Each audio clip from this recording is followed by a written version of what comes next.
رښتینی معارف غواړو د حق لارې رهبر. الله اکبر الله اکبر. ګلونه ماشومان یو د هېواد د لارو بر. الله اکبر الله اکبر. د ننګرهار ملي تلویزیون قدرمنو لیدونکو السلام علیکم، ستړي مشئ، وخت مو بخیر. دا د یو ځل بیا پوهنه رڼا د خپرونه پیل شوه. په دغه خپرونه کې درته د تل په څیر زه احسان الله ځلاند ښه راغلاست او هرکلی وایم. قدرمنو لیدونکو د تجربوي علي لیسې ته راغلی یم. دا چې کلنۍ ازموینو ته ګوتې په شمار ورځې پاتې دي، نو د نن ورځې خپرونه مو هم تر ډیره همدغه کلنۍ ازموینو ته ځانګړې کړې ده. دا چې په تجربوي لیسه کې د کلنۍ ازموینو لپاره چمتووالی څومره نیول شوی ده، د ښوونکو لخوا د شاګردانو ذهنیت سازي تر کومې کچې پورې شوې ده، او په عین حال کې به د زده کوونکو چمتووالی هم راواخلو. هیله ده د خپرونې تر پایه راسره مله پاتې شئ. هیواد مو ګړندی د پرمختګ په لور روان دی، راتلونکی مو روښان دی، راتلونکی مو روښان دی. په امن په سکون یې هره سیمه بیابان دی، راتلونکی مو روښان دی، راتلونکی مو روښان دی. هیواد مو ګړندی د پرمختګ په لور روان دی، راتلونکی مو روښان دی، راتلونکی مو روښان. د خپرونې قدرمنو لیدونکو یو ځل بیا ښه راغلاست او هرکلی. زه همدا شیبه د ننګرهار تجربوي لیسې په یو ټولګي کې قرار لرم. دلته یو زده کوونکی مې تر څنګ ناست دی، له دوی سره به خبرې اترې وکړو. ډېره زیاته مننه کوم تاسو ته په خپرونه کې ښه راغلاست او هرکلی وایم. له هر څه وړاندې کې زموږ لیدونکو ته خپل ځان معرفي کړئ او تر څنګ یې دا ووایئ چې د څویم ټولګي زده کوونکي یاست. بالکل، نوم مې امید شیرزاد ده، یو تن د تجربوي علي لیسې زده کوونکی یم د 11مې بي ټولګي. کلنۍ ازموینو ته ګوتې په شمار ورځې پاتې دي، لږ وخت ورته پاتې دی، سر له اوس نه ورته چمتووالی نیولی دی؟ بالکل هو، کلنۍ ازموینو ته خو کمې ورځې پاتې دي او موږ هم مکمل تیاری نیولی د امتحان دپاره. څه د استادانو لارښوونې موږ ته شوي دي د امتحانونو په باره کې، او موږ خپله هم تیاری نیولی د امتحان دپاره او بالکل ورته آماده امتحان ته. مطالعه اړوندې راته ووایې، تاسو تیاری نیولی، مطالعه به کوئ، شپه ورځ کې څومره مطالعه کوئ، زیاتوالی هم پکې راوستی ده که نه؟ او بالکل د امتحانونو په راسېدو سره خو دا معلومه خبره ده، په درسونو کې زیاتوالی راځي. نو زموږ درسونه هم مخکې روزانه 3-4 ساعته، اوس هم د درس خپل پراختیا ورکړې ده، تقریبا د ورځې 6-7 ساعته پورې مطالعه کوو، علاوه د درمکتب د درسونو څخه د امتحان د آمادګۍ د خاطره. تاسې د درسونو تکرار کوئ، مطالعه کوئ، حتما بعضې برخه کې به درته مشکل پیدا کېږي. په تېرو درسونو کې استادان څومره په مینه، څومره په شوق بیا ستاسې پوښتنو ته ځواب درکوي، تاسې ته وخت درکوي؟ او بالکل، د حتما درس په ویلو سره مشکلات پیدا کېږي، پوښتنې پیدا کېږي، داسې یو موضوع راځي چې موږ په هغې باره کې نه پوهېږو. نو دا خو د استادانو همیش دپاره موږ سره د لارښوونه د درس وګورئ، تعقیب یې کوئ، پوښتنه پیدا شوله موږ سره یې شریکه کړئ. نو که درس کې کوم مشکل پیدا شي، پوښتنه پیدا شي، موږ یې استادانو سره شریکوو، په ډېره مینه سره موږ ته ځوابوي او موږ ترې ډېر خوشحاله یو. په کوم مضمون کې ځان ډېر قوي احساسوي او په کوم مضمون کې درته ځان بیا کمزوری احساسېږي؟ والا مضمونونه خو ټول ډېر دلچسپ دي، خو بیا زما د خوښې مضمون چې دا بیولوژي او ریاضي ده، او په دې کې بیا ښه دی، هغه هم لرم، استعداد هم لرم او ښه یم په دې کې. کوم مضمون بیا ویره لرئ، په تشویش کې ورته؟ یاره تر اوسه داسې کوم مضمون نه دی راغلی چې ویره م ترې نه راغلي، خو بیا چې دا لږ چې زما دپاره لکه سخت ده یا لږ څه کړکېچن ده، هغه تاریخ ده. دا سنۍ زمانه ډېر زر د هېره وځي، په دې خاطر په دې کې لږ مشکل ده، نور انشاءالله هېڅ مشکل نشته. ټول کې ډېر خوشحاله یم او ډېر ښه مې زده کېږي، مشکل نشته. ځینې زده کوونکي دي چې دوی روزمره مطالعه نه کوي، بیا د امتحان په شپه کتاب راخلي او ټول کتاب مطالعه کوي. ستاسې په نظر دغه مطالعه څنګه ده او څه ویل لرئ ورته؟ دا خو معلومه خبره ده، نو چې کامیابي هغه وخت کې موږ ترلاسه کولی شو چې دوامداره کار وکړو. په یو ورځ او په دې باندې موږ نشو کولی چې هغه ځان هم کامیابه کړو. دو درس وایي مخکې نه ویلی، بیا په یو شپه باندې دو مشکلاتو سره مخامخ یې، درس هم نشي زده کولی، بیا هماغه وجه چې بیا تعلیم د دو زړه هم تورېږي، تر ډېره ذهن کې هم نه پاتې کېږي. بالکل، او که چېرته یو شخص غواړي چې کامیابه واوسېږي او ژوند کې پرمختګ وکړي، نو دا باید روزانه درس تعقیب کړي، که څه هم لږ خو باید روزانه یې ویل شي. نو د کامیابۍ راز په دوامداره کار کې ده، نه په یو ورځني کار کې. ډېره مننه. وروستی پیغام دې ورو؟ پیغام مې دا دی ټولو زده کوونکو ته هیوادوالو ته چې موږ باید درس ووایو کوشش وکړو دا هیواد موږ ته اړتیا لري موږ باید د هیواد ته پرمختګ ورکړو او په تېره بیا دې حساسو شیبو کې د امتحانونو د کم وخت پاتې په دې کې باید موږ لا ډېر کوشش وکړو ډېر درس ووایو تر څو په امتحان کې کامیابه شو او ښې نمرې ترلاسه کړو ډېره مننه خیر اوسه. زیاته مننه تاسو خواخوږي د وطن یو ساتنې ته یې ژمن یو ساتنې ته یې ژمن یو په کلک فولادي هوډ لا هر سلا برخمن یو هر سنا برخمن یو په کلک فولادي هوډ لا هر سلا برخمن یو هر سنا برخمن یو په لاره اچولی ورته موږ ځانګړی پلان دی راتلونکی مو روښان دی راتلونکی مو روښان دی. یو ځل بیا ښه راغلاست او هرکلی تاسې د تجربوي عالي لیسې د یو تن زده کوونکي خبرې واورېدې. اوس د همدغې لیسې یو تن ښوونکی مې تر څنګ ولاړ دی له دوی سره به خبرې اترې وکړو. استاد محترم ډېره مننه خیر اوسه چې وخت مو راکړ. لومړی که زموږ لیدونکو ته د خپل ځان او خپلو زده کړو په تړاو کې معلومات ورکړئ. بسم الله الرحمن الرحیم. زما نوم خو استاد شریف الله دی.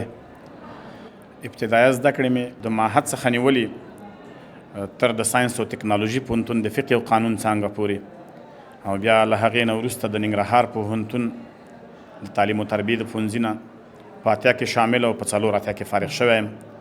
د هماغه راهیسې په دغه مقدسه دنده باندې مصروف یم. د دغې خپل وطن د خلکو دپاره خدمت کوم. دغه مارکر او دغه تباشیر مې لاس کې دی د تختې مخې ته ولاړ یم. ډېره مننه. داسې کلنۍ ازموینو ته کم وخت پاتې ده. د ښوونکو په نمایندګۍ که تاسې راته ووایاست چې دغه ازموینو لپاره مو څومره چمتووالی نیولی چمتووالی مو څنګه روان ده؟ الحمدلله زموږ هدف همدا دی چې موږ شاګرد وازمایو د کال د اولې ورځې نه د کال تر اخرې تعلیمي ورځې پورې.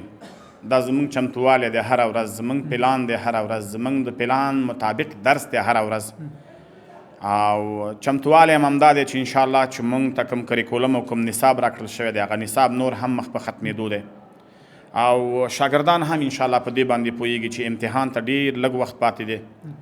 ابلاغات هم ورته کړي دي.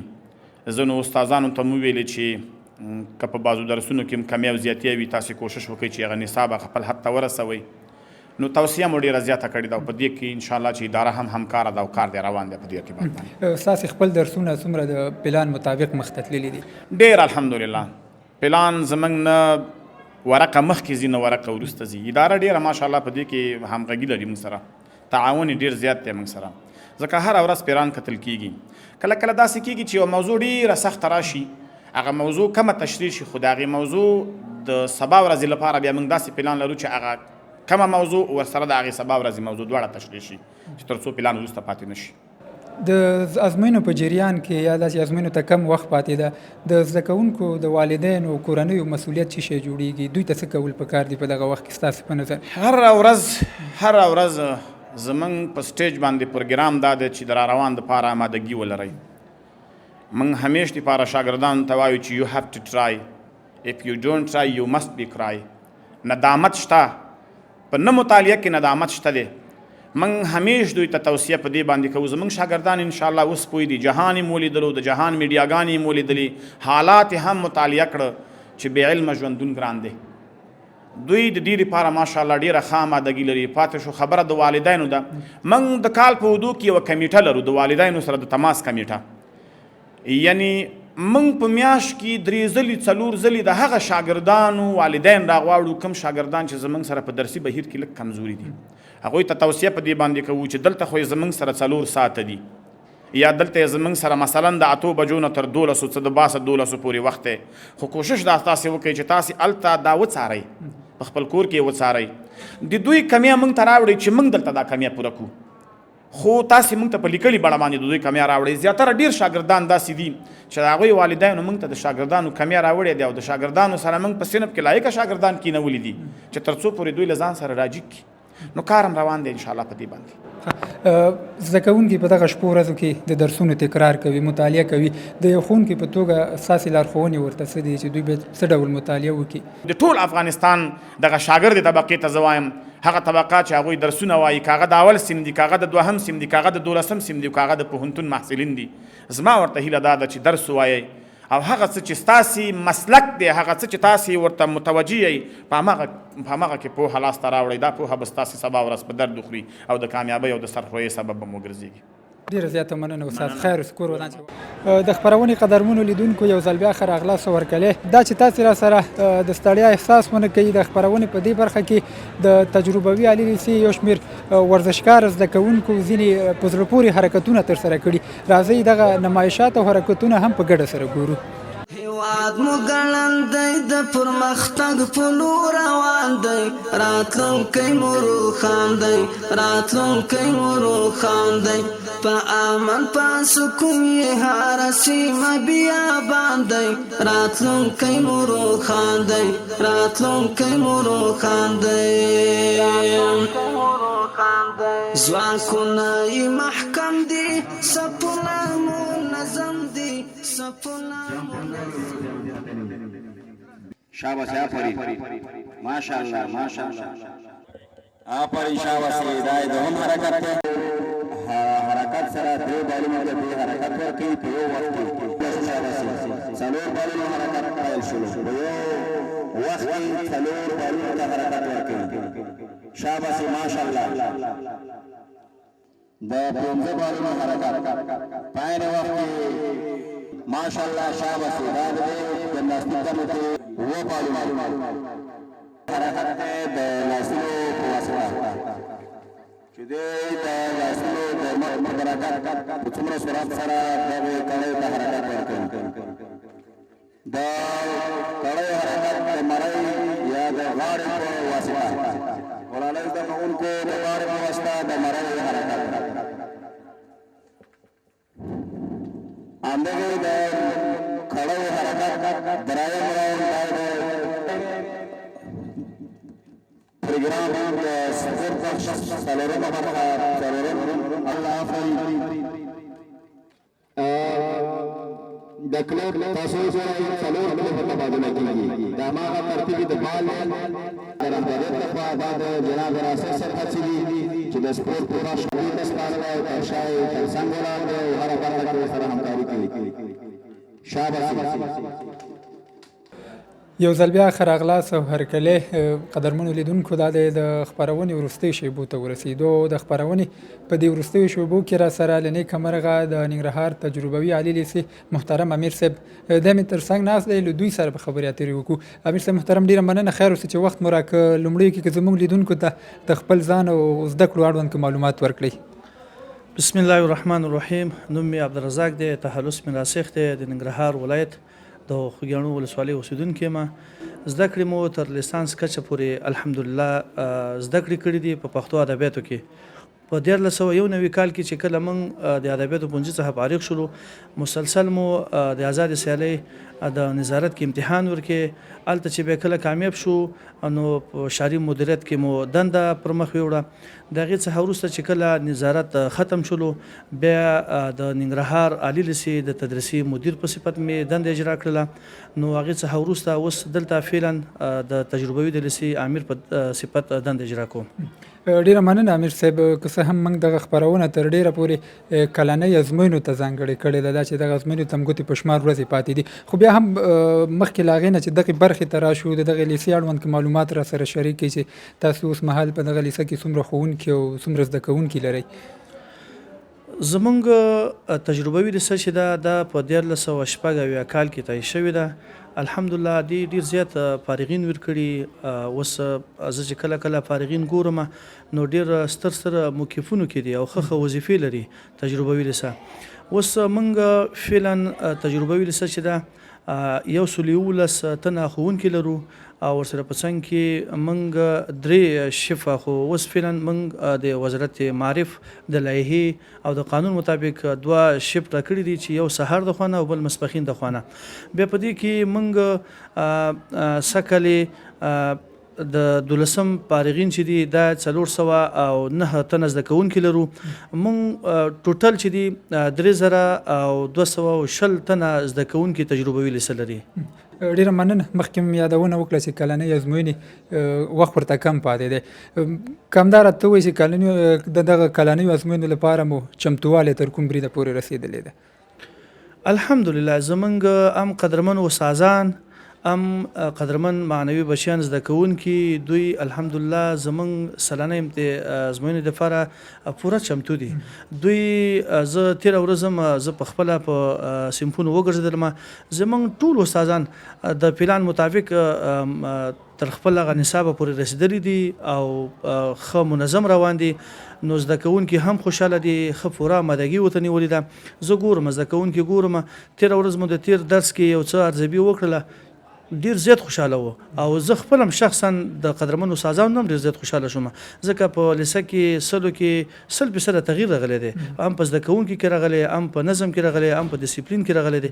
نو ډیر د سکلې د سلانه ازموینې دپاره الحمدلله ټول زده کوونکي ښه په پراخه حوصله باندې او ښه په ورین تندي باندې ورته چمتو دي د خیر سره چې ښه امتحانونه سکلي ورکړي په خیر سره. د نظم یادونه مو وکړه، د ازموینو د شفافیت او نظم لپاره څه اقدامات شوي دي؟ دا به زه اطمینان هم ورکړم او ډاډ به ورکړم، لکه څنګه مو چې سلانه په چهارنیمه امتحان کې الحمدلله شفاف ډېر منظم و، هر چا ته خپل حق رسېدلو، همداسې به په سلانه امتحان کې مو بالکل شفاف او ډېر منظم به وي په خیر سره. ډېره مننه. داسې ازموینې په نږدې کېدو دي، تاسو استادانو سره ناسته کړې، دوی ته لارښوونې کړې تر څو هغه د کوم مضمون درس که پاتې وي دوی هغه د خپل پلان مطابق خپل درسونه مخته یوسي، ځکه چې کال نو وروستۍ شپې ورځې دي. د امتحان سالانه چې کله شروع کیږي په اول قدم کې قدرمن جناب شیخ صاحب د ټولو پوهنې امیراتونو سره مجلس کوي. د هغې د مجلس طریقه چې کله هغوی خپل پوهنې امیراتونو سره مجلس وکړي، بیا د پوهنې امیراتونه په خپل مدیریت کې د قدرمن مدیر صاحبانو سره مجلس کوي د امتحان په رابطه باندې. هلته چې کله وشي بیا دا سلسله ده، بیا موږ غواړي موږ سره د امتحان په رابطه باندې مجلس کې، بیا موږ راځو قدرمنو استادانو سره مجلس کوو. خو دغه مجلس ته یو څو ورځې پاتې دي، دا به کېږي د امتحان په رانږدې کېدو کې. خو پیغام قدرمن شیخ صاحب جناب سلامزي صاحب دوی بار بار ویلیم دي او یې یم الحمدلله. زه په خپله شخصا پرون لیسه کې ګرځېدلی یم، نصاب چې کله ما وکتلو د پلان مطابق موږ ټول استادان رسېدلي دي، خپل نصاب ته رسېدلي دي. استادان به لګیا وي یا به سوالونه جوړ کړي وي یا به یې جوړوي، وروسته له هغې چې استادان سوالونه جوړ کړي کمیټه شتون لري، کتل کېږي، دغه ګروپونه د چا لخوا ټاکل کېږي، بیا سوالونو انتخاب څنګه کېږي؟ سلانه امتحان کې داسې کېږي چې د 12 سیم ټول سوالونه دا هغه ته ځي، شار مدیریت ته ځي. هلته ډېر درانده خلک دي، انکشافي مسلکي ولا خپله دغه قدرمن عامر صاحب چې دی دی ډېر یو فعال یو دروند شخصیت دی. هلته ځي بیا د ده ټیم چې دی د 12 سیم سوالونه چې دي هغوی انتخابوي. تیر کال لکه چهارنیمه کې به خپل اداره انتخابوي، خو په سلانه کې چې دی سوالونه هغه ته ځي، شعري ته ځي. ځینې وخت کې شعري نه بیا ځي ساینس ته ځي، ساینس کې بیا عاقب صاحب دی ډېر یو فعال یو دروند شخصیت دی، هلته ځي، هلته بیا انتخابېږي. خو دا د 12 نه ټیټ چې دي دوی بیا خپله موږ اداره زه په خپله شخصا زه په خپله انتخابوم. درې سوالونه جوړېږي چې A B C الف ب ج دی جوړېږي. نو د دې د طریقه بیا اداره دا حق لري چې هر یو سوال دوی ته انتخاب کړي، هماغه په نښه کوي او دا نور سوالونه چې دي بیا چې کوم مشروطان وي یا معذرتي وي هغوی ته سپاري، بیا ورته وایي چې دا د معذرتي یا د مشروطان هغه سوالونه شو. امیر صاحب مخکې مې یادونه وکړه چې تقریبا سلګونه زده کوونکي سږ کال له 12 ټولګي نه فارغېږي. دوی په مخ کې یو غټ ازموینه لري د کانکور په نوم چې د هغه له طریقه به دوی هر یو د خپلې خوښې پونځي ته بریالي کېږي. دغې برخې ته دغه فارغېدونکي زده کوونکي څومره چمتو شوي، دوی ته څومره ویل شوي چې دغه ازموینه ستاسې لپاره مهمه ده، سرنوشت ټاکونکې ده، څومره چمتووالی ورته شوی ده، دوی ته څه ویل شوي دي په دغه برخه کې؟ نو زه د میډیا د طریقه اطمینان او ډاډ درکوم چې سږ به تجربوي لیسه د نورو په پرتله باندې ډېره ځلیږي، ځکه چې دوی دپاره ما هغه کوم سهولتونه چې هغه الحمدلله ټولو ته برابر کړي دي. او دا اطمینان هم درکوم او ډاډ هم درکوم الحمدلله چې سږ به موږ تجربوي لیسه د نورو لیسو په پرتله باندې سږ ښې لمبرې وړي او ښه پونځي ته به کامیابېږي. په همدې هیله امیر صاحب ډېره زیاته مننه. وروستی پیغام مو زده کوونکو ته د دوی والدینو ته؟ پیغام د اول قدم کې قدرمنو استادانو ته دا دی چې د میډیا د طریقه قدرمنو استادانو نه مو هیله همدا ده چې تاسو خپل کتاب د نصاب مطابق وګورئ، د پلان مطابق چې که پاتې وئ کوشش دا وکړئ چې درس ورته ډېر کوئ او مخکې لاړ شئ. خدای نخواسته چې آینده کې بیا شاګرد داسې یو غږ ونه کړي چې دغه ځای پورې موږ ته استاد ویلی او هغې نه وروسته یې موږ ته ونه ویلي. بیا شاګرد دا حق لري چې عریضه وکړي. دغه مسله پاتې نه شي. اوس ډېر ښه چانس دی او ډېر ښه وخت دی چې قدرمن استادان چې د نصاب یا د پلان مطابق خپل کتاب په خپل وخت سره خلاص کړي. بل پیغام یې د قدرمنو معنوي بچیانو ته دا دی چې دوی د کوشش دا وکړي چې سلانه امتحانونه دي لکه مخکې مې چې ویلي چې په دغې سلانه امتحانو کې د دوی ارتقا ده او د دوی ارتقا داسې ده چې خدای نخواسته که درس ونه وایي عبس وخت تېر کړي بیا پاتې کېږي دغه کال خواري عبس سي بیا به د روان کال له بیا سیم پوي. نو کوشش دې دوی دا وکړي چې دغه سلانه امتحانو ته وخت کم پاتې دی درسونه دې ووایي او د دغې موقع نه د ښې استفاده وکړي. او ورسره په څنګ کې د 12م ټولګي زده کوونکو ته مې پیغام دا دی چې دوی فارغېږي دوی پسې ډېر یو قوي امتحان دی کامکور روان دی هغې کې د کوشش دا وکړي چې ښې لمبرې ویسي ښه پونځۍ ته لاړ شي. هغه زده کوونکي چې هغوی کامکور برنامې ته یا کامکور ته ثبت نام نه ده کړی یغونه مهیله همدا ده چې لوړې زده کړې وکړي آینده کې یو ځان یو ښه ستر شخصیت وباسي او د دې نظام دپاره د دې معارف دپاره او د دې ټولنې دپاره د خدمت مصدر وګرځېږي. ډیره زیاته مننه کوم د ننګرهار تجربوي لیسې محترم امیر صاحب عبدالرزاق راسخ کور مودان چې ډیرو بوختیاو سره موږ ته وخت راکړ او مرکې ته حاضر شو. نو ډیره زیاته مننه. رب دې ستاسو په عمر کې برکت وچی. ډیره مننه. ډیره مننه. قدرمنو لیدونکو له تاسې هم ډیره زیاته مننه کوم چې د خپرونې له پیله تر دې دمه مو زموږ ملتیا وکړه. د نن ورځې پوهنه رڼا د خپرونه په همدغه ځای پای ته رسیږي. دغه خپرونه مو درته په ننګرهار تجربوي عالي لیسه کې کلنۍ ازموینو ته ځانګړې کړې وه.